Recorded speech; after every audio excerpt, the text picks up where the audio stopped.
Thank you very much. It's an honor and a privilege to be here, and I'd like to thank Mr. President and also Mr. Nazarov for the invitation to come and to participate and to observe what is being said and your beautiful country. I come from a small country in the United Kingdom. It's called Wales. My neighbours are the Atlantic Ocean and England. England is a strong, powerful country with a big economy, much, much bigger than that of mine. But we have learned that we have to trade with and work with all of our neighbours for the betterment of our people.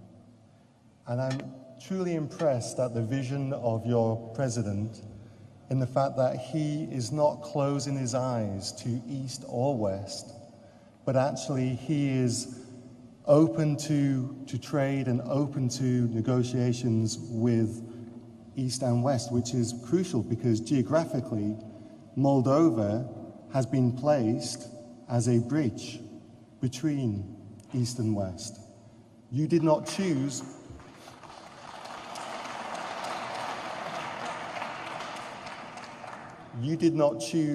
where your country was placed.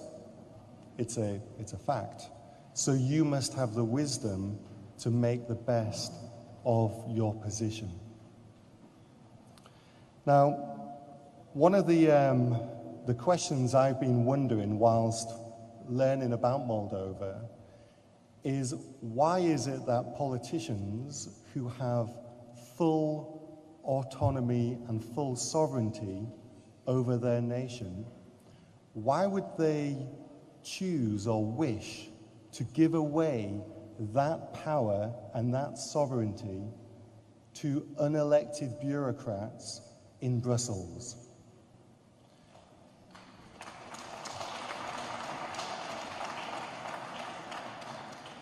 I have spent 14 years of my life fighting politically to get Great Britain out of the EU.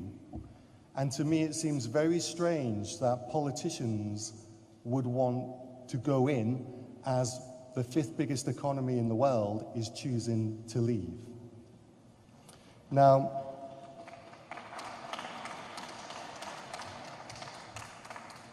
I understand why a lot of your people think that the EU is a panacea, is an answer to the problems that they have. But I'm here to tell you that it's not. I would like to quote from William Shakespeare when he said in Hamlet, "There is something rotten in the state of Denmark." Now, actually, it's not just Denmark, it's every single one of the EU 27 nations have problems. They are not this rosy, wonderful place that many people think that it is. The EU is not democratic. I am an elected member of the European Parliament, but what power do I actually have? I cannot propose legislation or laws.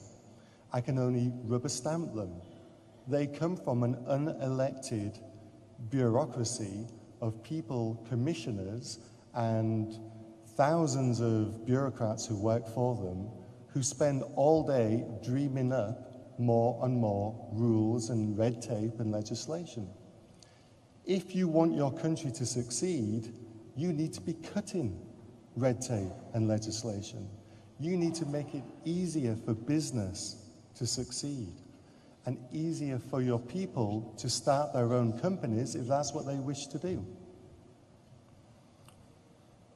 The idea of a combined, unified market of 27 nations and you can freely trade within them, well, how true is that? Because do you realize that, yes, you make wonderful wine, Mr. President. Moldova, you know, one of the great things that you do, you're wine producers, but are you really going to go and compete with Italy and Spain? Are they going to allow you to just walk in and take their markets? Of course not. Because the EU was set up as protectionism, to protect their markets, to protect French farmers. Your farmers are already finding it hard, even though you have an association agreement to trade with the EU, and you have forsaken the trade you already had with Russia. Are the French farmers going to roll over and allow your produce into their country? I don't think so. There's something called procurement legislation. What that means is, if your school or your local administration, local council, needs to buy some paper, you have to put a contract out to the whole of the European Union. By law, you have to do that. And then you have to tender it out and give it to the company that gives you the best tender. Where I live, my local council put out a tender for paper and pens and those kind of things. A company which was 1 mile from the council building attended for that and lost, and a French company started selling paper across France and England to Wales and put the local company out of business. If you want to see your future, look at the past. If you want to see what is happening or what may happen to your country, I suggest you look to your neighbors. Because Bulgaria and Romania, what has happened to their industry? Does it still exist? What's happened to their power plants? They've been made to close them down. Is that what you want for your country? What kind of politician would seriously sign away your democratic rights and your sovereignty to be told to close down your industry and put your people out of work? Are far as I can see, the only people who really benefit from the EU are politicians. And that's coming from an EU politician. It was designed and devised by politicians and bureaucrats, and it is run by them, and the last people that they think about are the common man and woman on the street. Do you seriously want a commission in Brussels to make the laws for your farmers when they have never even set foot in Moldova? Because that is what EU membership means. That's the reality of it. You will be pitted against your friends and your enemies of old when you have to take on the EU's foreign policy, and you will have to sacrifice the power to decide what is best for your people and your future. Do you really wish to participate in the EU's vendetta against Russia, forcing old Eastern Bloc countries to apply sanctions against a neighbour that they have traded with for decades and allowing millions of tons of produce to rot, and at the same time not providing new partners with whom to trade? The open borders may well seem enticing to your youth, but your future engineers, your future doctors and teachers, they will just up and leave, and they will basically go to London or Frankfurt to get jobs that local people do not want, and they become low-paid, working in bars and cafes. Now, I know that you already have a population drain, Mr. President, but with the EU's open borders and the right to work in any country that you wish, I assure you that population drain will become a flood. You only need to look to Romania to see how they, since joining the EU, have lost 3.5 million of their people. And at the end of the day, a nation is only its people. If you keep on losing your people, your nation has no future. The ECB, the IMF, and international companies may judge you by your GDP. But look at the countries in the world with the highest GDP and the highest rates of growth. Their people are actually the least happy people. The USA, who invented modern capitalism, has an opioid epidemic as her people try to numb themselves from the realities of modern Western life. All is not what it seems.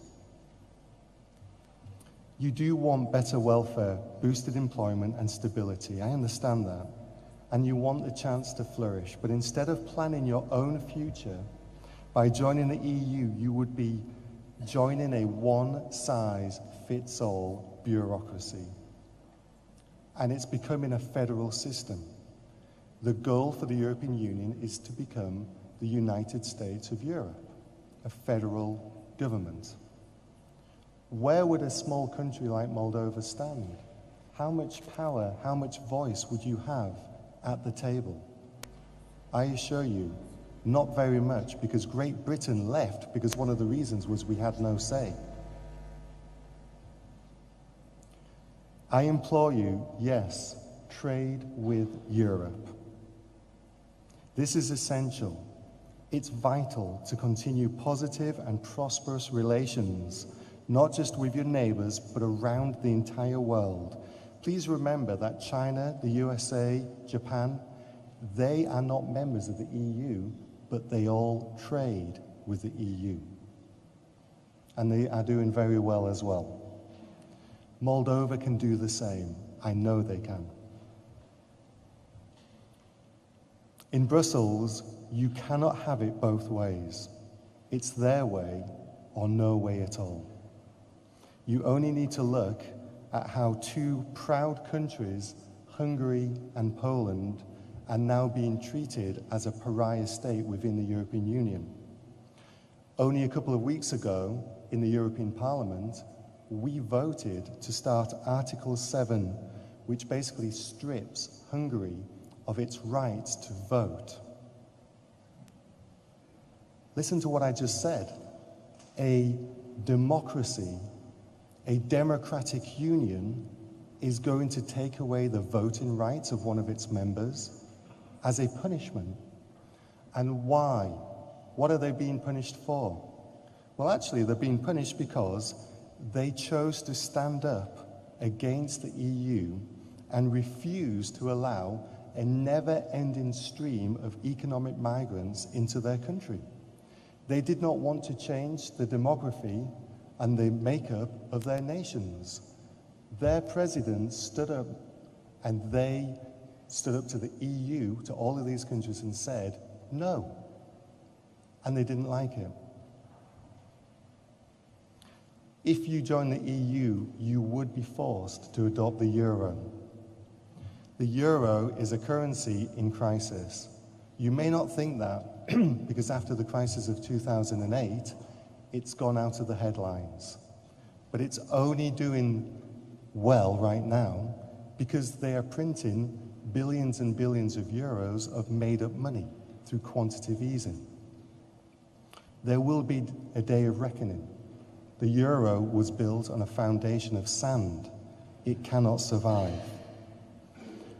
Worst of all, if you join the EU, you would be blocked from talking to and cooperating with partners from across the globe. You would lose the ability to create trade deals with Russia or Japan or China. You would have to allow somebody else to sit at the table and to negotiate on your behalf. But the reality is, they are not negotiating on the behalf of Moldova, because you will be the last thing in their mind. They will be thinking of the big car manufacturers in Germany and the big producers in France and Italy.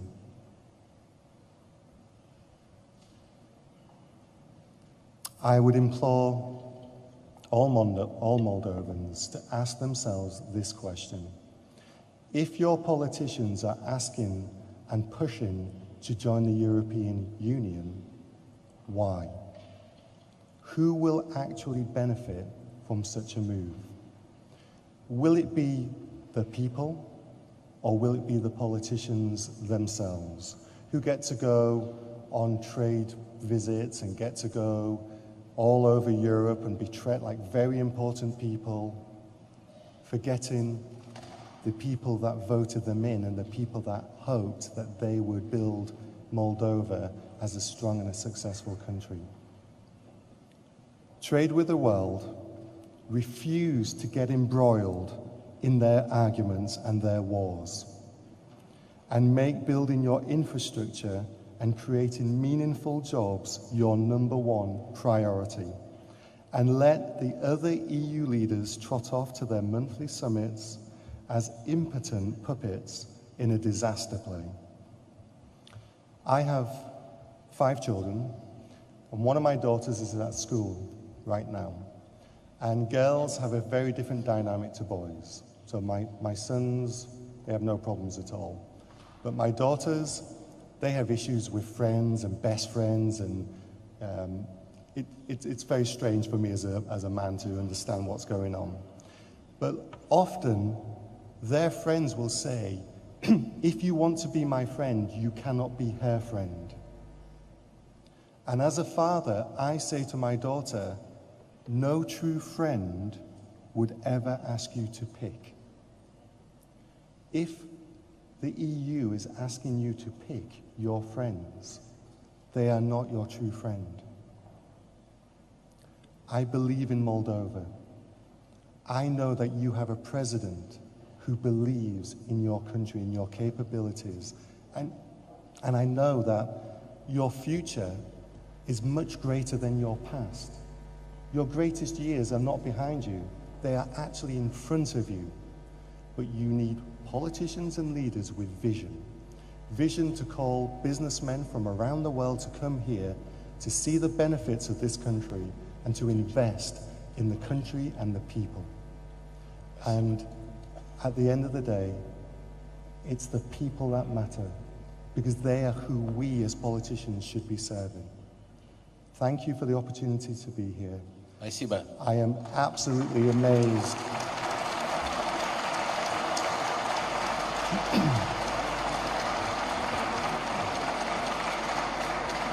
I'm absolutely amazed at how you have a president who truly believes in the people and who wants what's best for them. Because too many politicians are just looking for what's best for themselves. Thank you very much, and I hope that this is a successful meeting. Спасибо большое, Найджел.